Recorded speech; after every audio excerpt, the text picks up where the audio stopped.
Vamos aqui comigo para mais uma resolução da Escola Baiana de Medicina e Saúde Pública aqui em nosso canal TPF, que é o Tenho Prova de Física. Estarei deixando o link do canal aí abaixo do vídeo, na descrição, juntamente com o link do canal TPM, que é o Tenho Prova de Matemática. Vamos então aqui para a nossa questão, que é de 2020.1, primeira fase, prova modelo 1, questão 34. Uma tecnologia criada para medir a temperatura de planetas e estrelas a partir da radiação infravermelha emitida por eles foi usada como base para um termômetro utilizado atualmente por hospitais e consultórios médicos. O aparelho, chamado de modelo 7000, começou a ser comercializado em 1991. O termômetro serve para fornecer a leitura da temperatura de pessoas de maneira extremamente rápida e precisa. Com base nas propriedades físicas associadas aos diferentes tipos de termômetros e nos conhecimentos de mecânica ondulatória, é correto afirmar. Bom, se achar necessário, dê uma pausa aí no vídeo, releia novamente a questão, embora, na verdade, o que nos interessa são as informações praticamente mostradas aqui nas alternativas. É a partir delas que nós vamos analisar cada uma e determinar qual é a alternativa verdadeira. Mesmo assim, caso sinta-se à vontade, caso seja necessário, dê uma pausa aí no vídeo, portanto, releia todo o texto e as alternativas para se situar de cada uma, ok? Quando tiver tudo ok, portanto, retorne o vídeo para a gente partir para a nossa resolução. Olha só, vejamos aqui então a alternativa A. A radiação infravermelha é uma onda mecânica e não se propaga no vácuo. Vejamos então aqui nossos conhecimentos sobre propagação ondulatória. Toda radiação infravermelha é uma onda eletromagnética e, como toda onda eletromagnética, portanto, se propaga no vácuo, ao contrário do que afirma a questão, e eis aí, portanto, nossa primeira alternativa é uma alternativa falsa. Só lembrando que as ondas eletromagnéticas se propagam tanto em meios materiais como no vácuo, todas elas sem exceção, enquanto que as ondas mecânicas só se propagam apenas em meios materiais. Ok? Mas vamos lá. Alternativa B. A radiação ultravioleta tem menor frequência que a radiação infravermelha. Para a gente analisar essa alternativa, caso você não lembre, vamos então nos valer dessa figura aqui abaixo. Aqui é apenas uma parte do espectro eletromagnético referente a tudo que significa luz, ou seja, todas as frequências que se traduzem por luz. Sendo que aqui no centro nós temos a faixa de luz visível, que vai do vermelho até o violeta, passando por suas diversas combinações. E esse desenho, na verdade, está fora de escala, uma vez que essa faixa aqui central, a faixa de luz visível, é bem mais estreita do que as faixas correspondentes à luz infravermelha e ultravioleta, ok?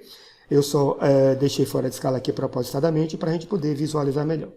Mas olha só, olhando o espectro de luz visível, portanto, nesse sentido aqui, do infravermelho até o ultravioleta, ocorre o seguinte: o comprimento de onda diminui, enquanto que a frequência aumenta neste sentido que está sendo mostrado aqui no desenho.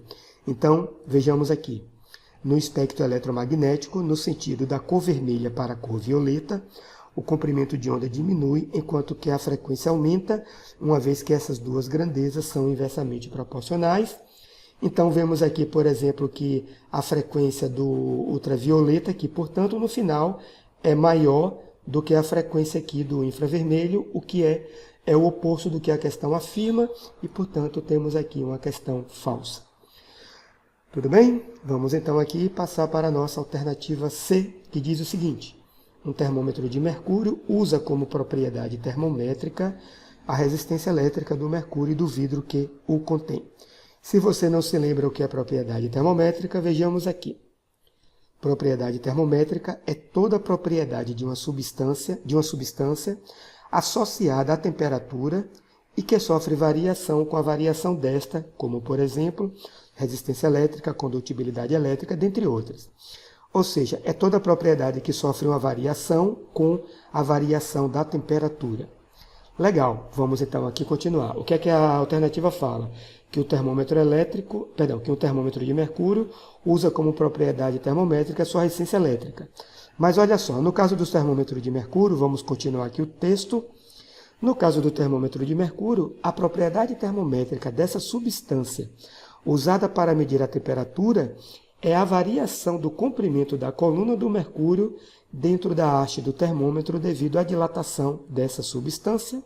E aqui, portanto, temos mais uma alternativa falsa.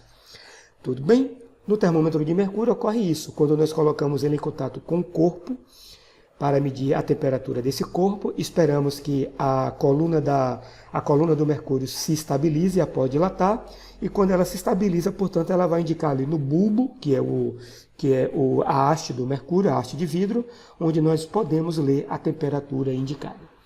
Ok, então, vamos então aqui passar para a nossa alternativa D. A aferição da temperatura, lembrando que a aferição é medição, então vamos lá. A aferição da temperatura de um corpo com um termômetro de mercúrio demora porque é necessário que o termômetro entre em equilíbrio térmico com este corpo. De fato, vejamos aqui, vamos relembrar nossos conceitos. Para que a temperatura de um corpo seja aferida, ou seja, seja medida, ao utilizar-se um termômetro, é necessário, o termômetro de mercúrio nesse caso, né? É necessário aguardar que o comprimento da coluna de mercúrio se estabilize, o que ocorre quando é atingido o equilíbrio térmico entre o termômetro e o corpo, e, portanto, confere com a alternativa, e esta é a nossa alternativa verdadeira. Tudo bem, gente? Apenas para confirmar, não deixar em branco e revisar nossos conhecimentos, vejamos a alternativa E. Radiação e condução térmica são as únicas formas de propagação de calor. Vamos então recordar aqui. O calor pode propagar-se de 3 formas distintas, já matou aí a alternativa, não é isso? Pode propagar-se então por radiação, na forma de ondas eletromagnéticas, por condução, necessitando de um meio material, mas sem deslocamento do meio, ou ainda por convecção, o que também só ocorre em meios materiais, mas através dos deslocamentos do meio, e, portanto, esta é a nossa alternativa falsa, ok? Apenas para reforçar aqui que o processo de propagação por condução, que exige meios materiais, ocorre normalmente em meios sólidos, enquanto que o processo de propagação por convecção, que também necessita de meios materiais, ocorre em meios fluidos, ou seja, líquidos e gases, e o que favorece o deslocamento das partículas do meio. Tudo bem?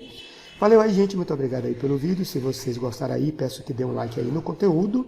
Também peço que, caso tenha interesse, inscreva-se no meu canal e ative as notificações para serem notificados das postagens de resoluções que eu estarei colocando em breve. Muito obrigado e fui!